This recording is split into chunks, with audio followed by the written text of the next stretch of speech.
Saudações, buscadores! Aqui é o Thiago Sanz e nós estamos fazendo o primeiro React, certo? Trata-se de um vídeo do Divaldo Pereira Franco sobre os pretos velhos. Muito bem, é um vídeo que eu sempre quis fazer, tá? Eu vou explicar um pouco da ideia deste quadro. Não é atacar Divaldo ou qualquer outro que venha vir aparecer, né? Mas sim de quebrar paradigmas, de mostrar que aqui na Terra não há uma verdade absoluta em vigor e que vários pontos de vista podem estar certos ou parcialmente certos e nós temos que levá-los em consideração, certo? Então é um exercício. É isso que estamos fazendo aqui. Então é o seguinte: tudo que nós estamos falando aqui é baseado no que o PCE aprendeu, no que o Projeto de Comunicação Espacial aprendeu, com as exoconsciências que se manifestam aqui. Então é uma forma de ensinar as pessoas aquilo que nós aprendemos, de divulgar aquilo que o PCE faz. E também, é evidente, é o que as pessoas vão encontrar quando estudarem nosso material, tá certo? Lembrando que nem o que eu estou falando aqui pode ser considerado uma verdade absoluta, beleza? Dito isso, vamos lá. Então bora com a palavra o senhor Divaldo Pereira Franco. Um espírito que se apresenta para o grupo como preto velho ou preta velha e se diz orientador de sofredores e amigo ou amiga do grupo pode ser levado a sério? Não pode. Esse espírito pode ser muito bom, mas é muito ignorante. E a nossa tarefa é retirar a ignorância. Que bom, eu também tenho essa tarefa. Então vamos conversar, Divaldo. Ó, o trabalho do Divaldo é fantástico. Lá na Bahia, tá? É fantástico. Ele veio com uma personalidade específica para atuar na faixa em que o espiritismo atua. E tá tudo bem. Certo? Eu sou um bandista. Então, eu conheço a história. Vou contar para vocês como a Umbanda nasceu. A Umbanda nasceu em 1908, quando Zélio Fernandino de Moraes incorporou em Niterói, se eu não me engano, em um centro espírita, acho que da Federação até, tá? Ele incorporou o Caboclo Sete Encruzilhadas e ele foi convidado a se retirar, tá? Por quê? Porque o caboclo não era evoluído bastante para falar com aqueles seres que estavam lá, com os espíritas. Então, aí a Umbanda nasceu, porque o Zélio queria dar às consciências que trabalham com ele um lugar para falar, né? Então a Umbanda nasceu através das diretrizes do Caboclo, as Sete Cruzilhadas, das entidades que trabalhavam com o Zélio, tá? E o que aconteceu? Que uma cisão, vamos dizer assim, a Umbanda passou a trabalhar em uma camada de frequência de atuação diferente do Espiritismo. Então é evidente que o Espiritismo é mais elitista. Isso é uma crítica social, as pessoas criticam o Espiritismo por isso. Entretanto, tá tudo bem, o Espiritismo trabalha ali e a Umbanda resolveu trabalhar numa outra faixa. E tá tudo certo, ó. Não tem nada de errado, tá? Mas essa é a história. E o pensamento de 1908 ali, se a gente comparar com o do Divaldo aqui, eu não sei de que ano que são essas aspas, mas duvido muito que ele tenha mudado a opinião dele. Não mudou nada. 1908 para cá, eles pensam igual, tá? Então, enfim, é isso que eu queria, é o seu contexto histórico que eu quero dar para vocês. Seguindo. Os amigos notem bem. Por que ele tem que ser um preto velho? Eu sou um preto velho. Doutor Bezerra é velho, mas não é branco velho. Notem aí uma discriminação. Está no nosso inconsciente discriminar. Por que ele é um preto velho? Porque ele está utilizando arquétipos. São arquétipos. O que são arquétipos? São plasmagens. O que são? Porque assim, no espiritismo, plasmagem é muito associada com algo negativo. Na verdade, não. É uma ferramenta. Tá certo? As pessoas podem usar essa ferramenta de um jeito negativo ou de um jeito positivo. Na Umbanda, eles utilizam de um jeito positivo. De um jeito que vai gerar movimentação em prol de um autoconhecimento, enfim, de mudanças e melhorias internas, e é isso, tá? Então, vamos explicar um pouquinho sobre arquétipos.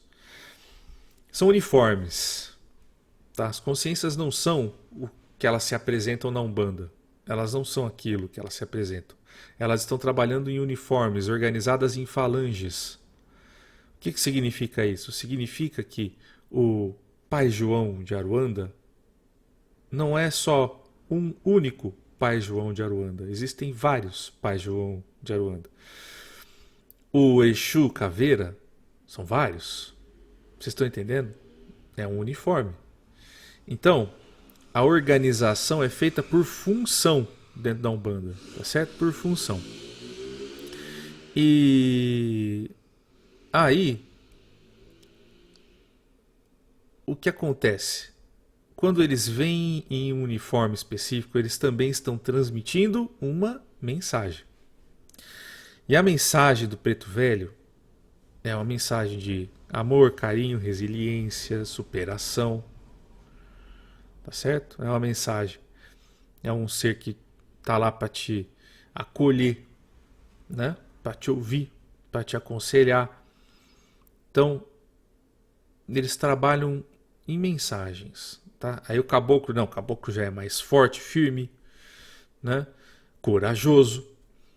Então, você vê, são arquétipos. E por que arquétipo existe? Por que a Umbanda trabalha com arquétipo? Por que esses espíritos trabalham assim?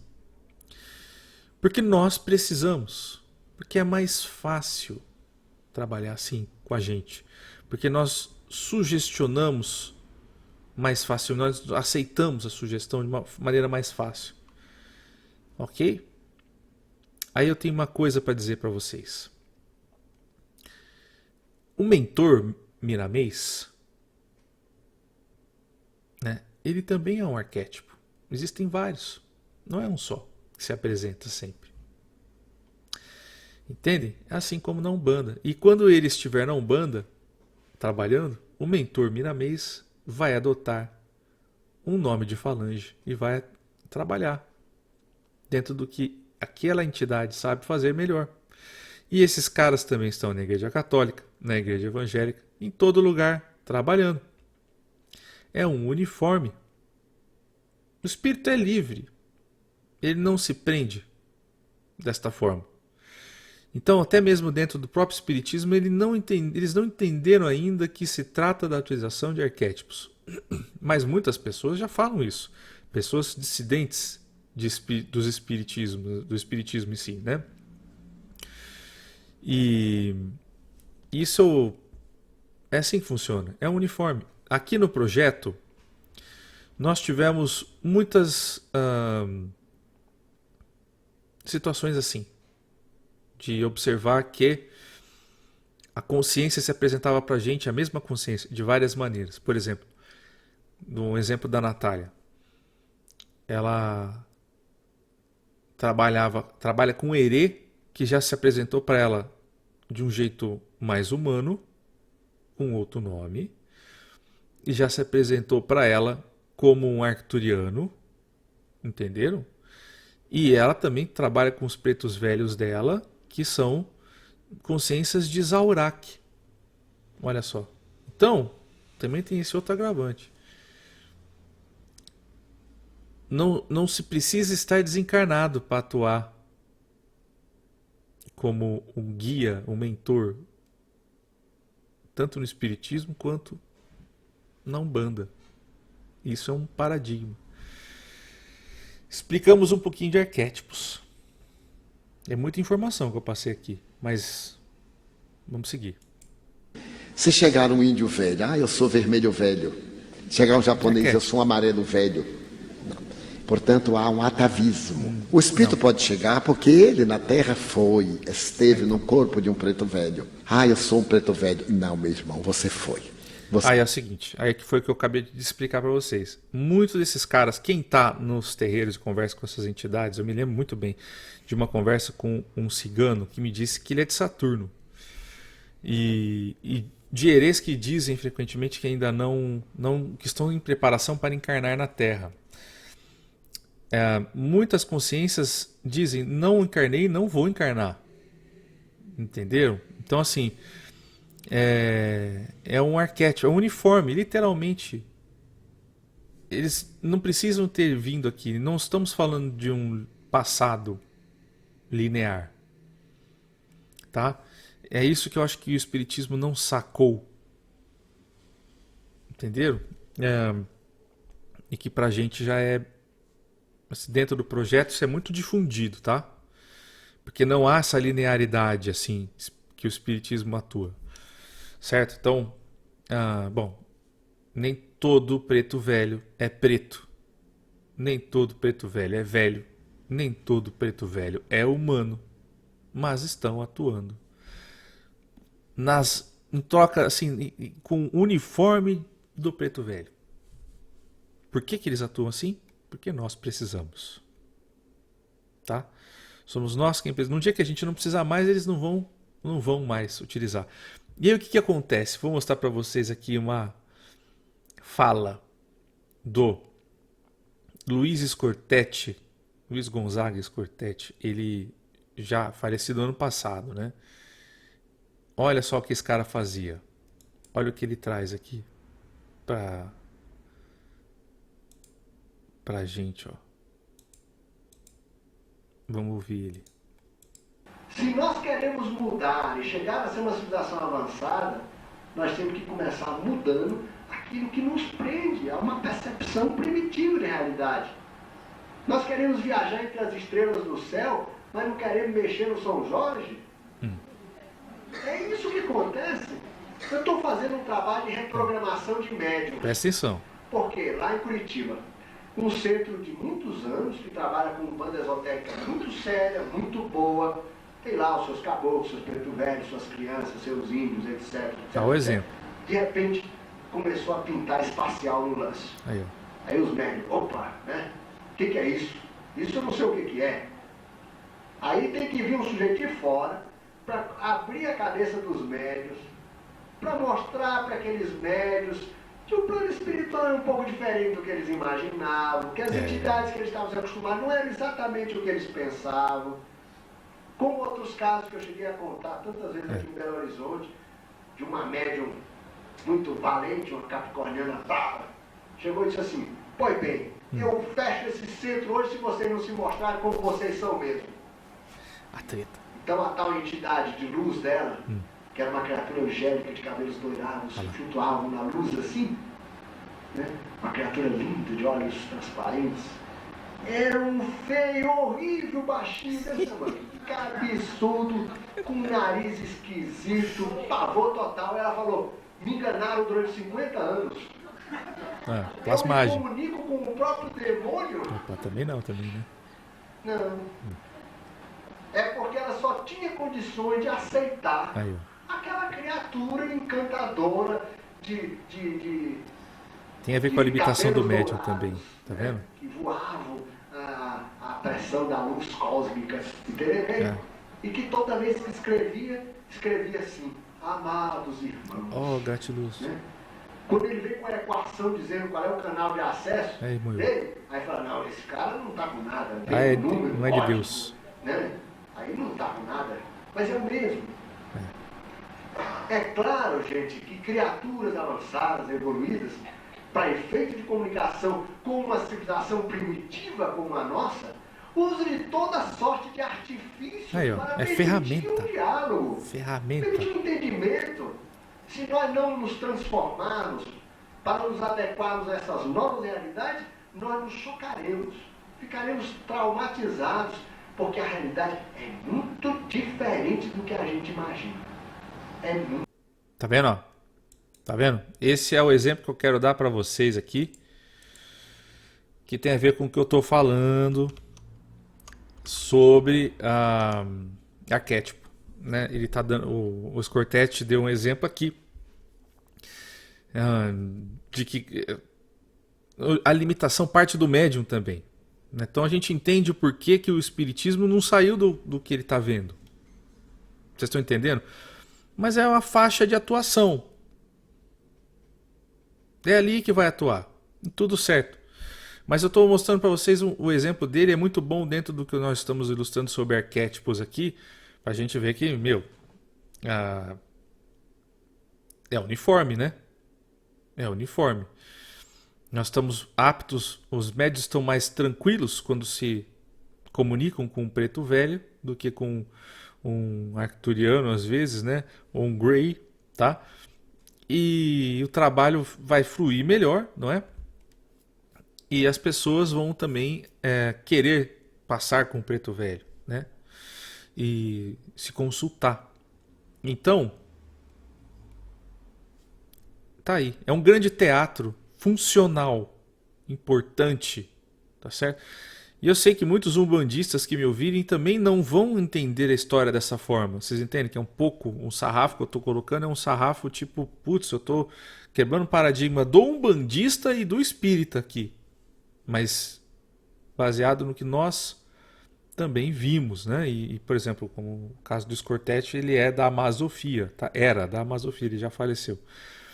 Seguindo. Você agora não tem cor. Você superou. Esta encarnação foi muito benéfica para você. Desenvolveu a sua humildade. Mas você agora, note, você é um espírito. Então, é que tá. O desenvolver a humildade, presta atenção. O que é quando um ser abdica do que ele é, da forma que ele se sente bem, e passa a trabalhar numa falange que é mais coletiva? Aquilo é a humildade. Então, assim, o Divaldo não está entendendo a humildade, o conceito de humildade presente neste exercício que é feito, tá? Há um exercício em andamento aqui, um exercício de humildade mesmo, de abdicar do que você é para trabalhar em um coletivo, em uma função, tá certo? E ser chamado de um outro nome, e ser chamado de um outro jeito, né? E se apresentar de outra forma, tá? Dentro de um contexto energeticamente específico. Isso é muito humilde. E assim, é uma coisa, quando eu percebi que era assim, porque antes de sair da Umbanda eu percebi que isso se tratava disso, tá? Eu disse assim, se eles fazem isso para atender as pessoas que precisam e abdicam de si mesmos para atender as pessoas que precisam, quem sou eu para achar que por o fato disso aí ser um teatro ou de não ser exatamente aquilo que nós vemos, não seja digno? Por que eu não sou capaz de fazer o que eles estão fazendo, então? Então eu vou lá e vou atuar e vou trabalhar com eles da forma como eles querem se apresentar. Por que não? Não é? Nós temos que entender isso. Então, seguindo. O espírito não tem cor. Você pode reassumir outras reencarnações. Então, tire da sua mente essa condição de escravo. É que nós gostaríamos de continuar tendo escravos no além. Para os trabalhos não muito dignos, chama o preto velho, o que ele faz? Muita gente... Não, mas é o seguinte, ó. Escravo no além existe, pô. A gente sabe que tem muitas consciências com essa programação rolando lá, pô. Isso é inerente a nós queremos ou não, acontece, é o que as pessoas precisam passar e pronto. Se pode ser passada a experiência, ela será, né? Não é que o fato de nós queremos é que vai, enfim, claro, né? Você desencarna, você quer continuar mantendo, tá? Mas se tem alguém para manter, é porque há sinergia, há experiência nisso também, enfim. Me diz. Não é bom na Umbanda porque eles trabalham com as coisas fortes, as coisas que os guias não fazem, eles fazem. Quer dizer que nós deixamos para ele a tarefa do lixo? Não é a tarefa do lixo, é a tarefa mais difícil. A tarefa difícil é aquela que ninguém quer fazer. A tarefa difícil é aquela que você tem que fazer com coragem, com bravura, é aquela que você tem que ter expertise para fazer, que não é qualquer um que vai fazer. Então nós não se trata de um espírito involuído, se trata de um espírito muito capacitado. É isso que talvez o Divaldo não esteja compreendendo. Não se dá ao preto velho a dificuldade porque nós queremos manter o escravo. Não, é porque ele é capaz, mais capaz que os outros. Na Umbanda, as divisões de tarefa elas acontecem por capacidade. Se você está lá, o espírito está lá, presente, tá? A consciência está presente. ela vai atuar naquilo que é a ponto de força dela. Se ela faz aquilo bem, ela será chamada a fazer. Independente da falange que ela esteja, muitas vezes. Então tá aí, ó. Isso aqui é uma falta de compreensão, na verdade, de como... É aquilo que o Scortetti falou agora há pouco ali, né? O mundo espiritual é muito diferente do que o Divaldo vê. E ele vê assim por uma programação própria dele. É uma limitação dele. E tudo bem. Se fosse diferente, ele não faria tudo o que ele fez. Vocês estão entendendo como que é louco isso? Mas nós aqui podemos estar em outra programação. E tudo bem. Então nós vamos escutar o que o PCE diz. Vamos tentar entender de outro jeito. Então vamos. E existe lixo no mundo espiritual? Existe. Ou são as nossas paixões e degredos? Também é lixo. Então nós também. deveremos dizer não. O irmão é muito bem recebido, mas esta colocação de que é um preto velho, de que é um escravo, e nós somos senhores, negativo. Não somos senhores nem dos nossos atos. Mas eu duvido que um preto velho tenha vindo aqui em terra para falar que eu sou você é meu amo, eu estou aqui para servi-lo. Não. Ele vem em uma posição aqui e sempre nos trata como iguais. Eu não vi essa história que o Divaldo está falando. Isso aqui ele está achando, né? O irmão venha. Dê o nome que você tinha, Antônio Leonardo, senhor, ou qualquer outro, Juquinha. Por que eles não dão os nomes? É aquilo que eu estou falando. Isso é por conta da gente. É a gente que precisa disso. Então, assim, quando essa linha, quando as falanges da Umbanda entram em ação, elas estão atuando com um campo diferente de necessidade, de pessoas, de personalidades. Elas precisam disso. Não só pelo aspecto místico da coisa, mas pela ideia de se conectar. Então, elas não se conectam com o espiritismo, com o mentor miramês branco. Elas vão se conectar lá com o preto velho, com o caboclo, que é mais brasileiro. Então, há uma conexão natural pelo arquétipo. Então, quem é que precisa disso? O consulente. Enquanto nós precisarmos disso, vai ser assim. Quando começar a não precisar, quando os médiuns também não começarem a precisar, vocês vão ver várias bolhas eclodindo, igual o exemplo que o Scortetti deu, que é um exemplo de 1992, por isso que estava ruim o áudio. Que o médico começa a ver diferente a entidade, né? Começa a não precisar muito, começa a querer forçar a barra, quebrar o paradigma, eles mostram mesmo. Então tá aí, ó. Bom, seguindo. Era Mãe Maria, mas agora você é Irmã Maria. Porque esse atavismo é piegas nosso. E o espírito vai continuar com aquela imantação e não progride. Não é que não progride. É arquétipo, né? É uniforme. Ele conscientemente faz isso para promover uma atividade específica e depois ele sai da atividade e ele muda de roupa. É que nem quando a gente vai vestir o uniforme para trabalhar. Terminou o trabalho, sai. Né? Não tem nada de... Acha que para progredir tem que nos fazer favores, não porque é nós somos branquelas? Quem já viu uma coisa desta?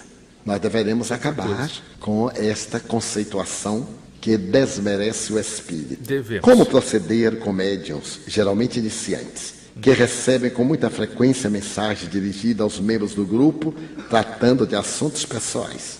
Deveremos ser enérgicos com eles. Vida pessoal e íntima, ninguém deve interferir. Deixa ele falar mais um pouco. A nossa mediunidade não é para dar conselhos de amor, de buscar emprego, de resolver problemas pessoais. Eu sabia. Aqui é o seguinte, ele está dando uma alfinetada na forma que a Umbanda trabalha. Por quê? Porque eu nunca vi. Comigo foi assim também. Quando você vai procurar Umbanda, ou você está lascado com dinheiro, ou você está com um problema amoroso, né? Ou algum problema de saúde. Meu irmão, é isso aí que leva as pessoas a se conectarem com a espiritualidade. Não é só na Umbanda, não. O espiritismo também. Tá cheio de mãe que perdeu filho lá, não tá? Faz parte. E as pessoas...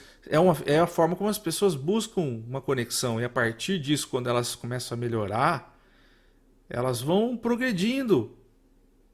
É só um gatilho. Né? Então... nós não temos que ficar pensando só naquilo que leva a pessoa até o ponto de pedir socorro, mas o que vai ser da pessoa depois e como ela vai ser trabalhada depois que ela resolveu o problema dela. Porque ela não vai parar de frequentar, ela vai continuar trabalhando a espiritualidade dela. No espiritismo é assim também. É a mesma coisa, mas isso aqui já é uma viagem do Divaldo, cara, porque isso também acontece no espiritismo, acontece em todo lugar. A Igreja Católica acontece assim, quando a pessoa tem problema de ordem financeira, de ordem amorosa, de ordem de saúde, ela procura religião. Não é qualquer religião. Os evangélicos estão cheios de exemplos assim. Não é? As pessoas e não vai lá na igreja evangélica o bêbado e para de beber. Aí você vai falar que isso está errado? Gente, nós temos que entender a necessidade das programações das pessoas e não tentar encaixar as pessoas nas nossas ideias e necessidades. Tá certo? Então é isso aqui que aí eu acho que o Divaldo deu uma viajada, porque isso acontece também no espiritismo. Se essas mensagens são verdadeiras, deveriam trazer certas características de identidade. É que às vezes o médium sabe o que está passando, quer ser gentil e colabora. Que a mensagem tenha sempre um caráter consolador. Allan Kardec... Pô, Divaldo, aí é o seguinte, eu vou dar um exemplo da Umbanda. O caráter consolador da mensagem é o seguinte: se você vai lá, a pessoa fala, pô, tô precisando de emprego. Eu já cansei de ver isso. Eu cansei de ver minhas entidades falarem isso. Então, você procurou emprego? Não. Como é que você quer arrumar emprego?